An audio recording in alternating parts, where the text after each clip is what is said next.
my name is Max. And I'm Calvin. And we're hosting So You Wanna Be a...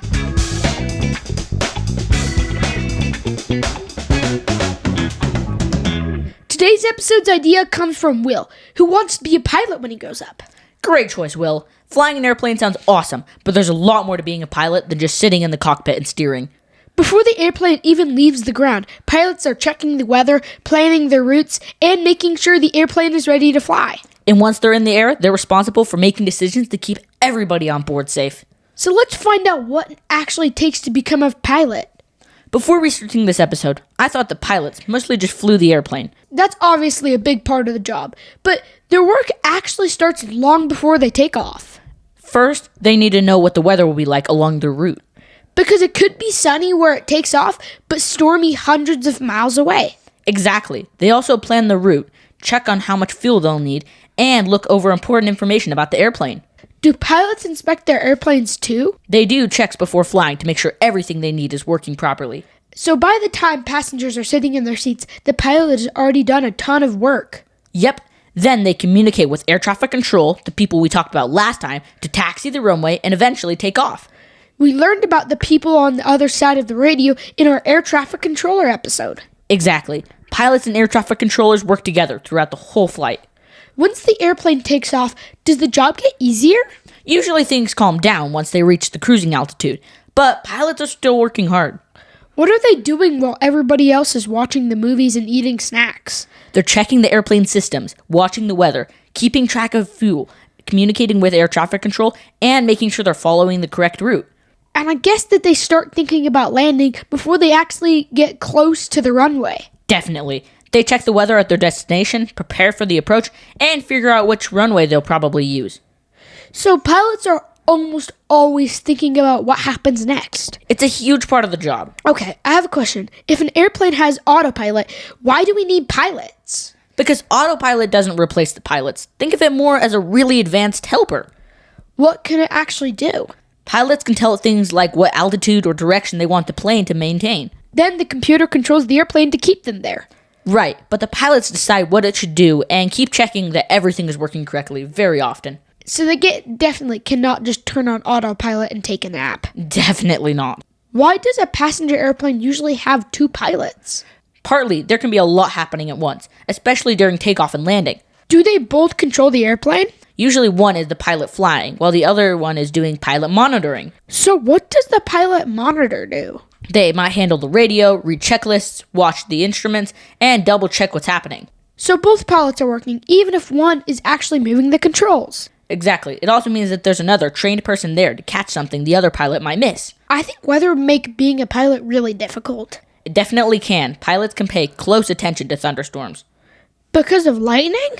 That's one reason, but thunderstorms also have a hail, powerful winds, and really strong turbulence. So pilots usually try to go around the worst storms instead of straight through them. Exactly. They use weather reports and radar to help choose a safer route. Is that why sometimes an airplane suddenly turns even though it seems like you're nowhere near an airport? It can be. The pilots may be avoiding weather the passengers can't even see yet.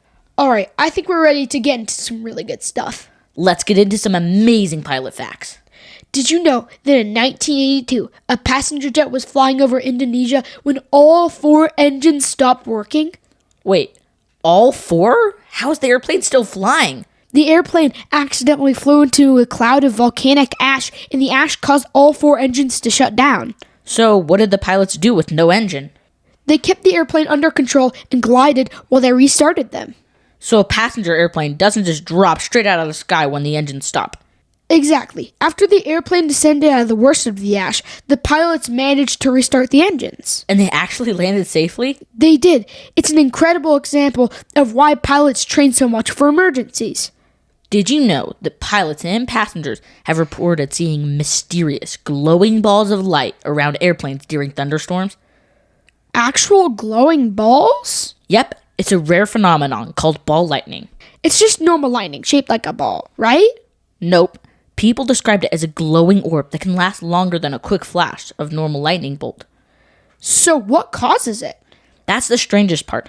Scientists still don't completely understand ball lightning because it's so rare and difficult to study. So a pilot could see something from a cockpit that scientists can't even fully explain? Yep. That would definitely be one flight you'd remember. And did you know that passenger jets can still fly if one of their engines stops working? Even one of those huge airplanes with hundreds of people?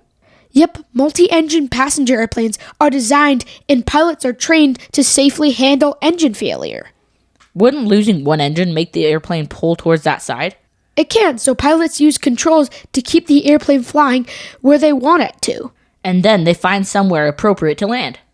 Exactly, which is why pilots practice engine failures over and over again in simulators. Did you know that airplanes get struck by lightning more often than you might think? If lightning hits an airplane, why doesn't it just fall out of the sky? Passenger airplanes are designed so that the electrical current can usually travel along the outside of the aircraft and then leave it again. So the passengers inside don't usually feel the electricity? Right, the pilots follow their procedures, but airplanes are designed with lightning strikes in mind. I think I'd still jump if I saw a flash outside my window. Me too. So Will wants to become a pilot. Where would you actually start?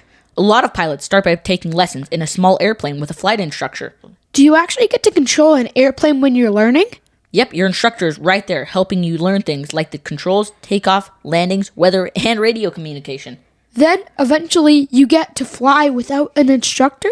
Exactly. One huge milestone is your first solo flight when your instructor decides you're ready to fly the airplane all by yourself. What do you think is the most important skill for a pilot? Staying calm and making good decisions.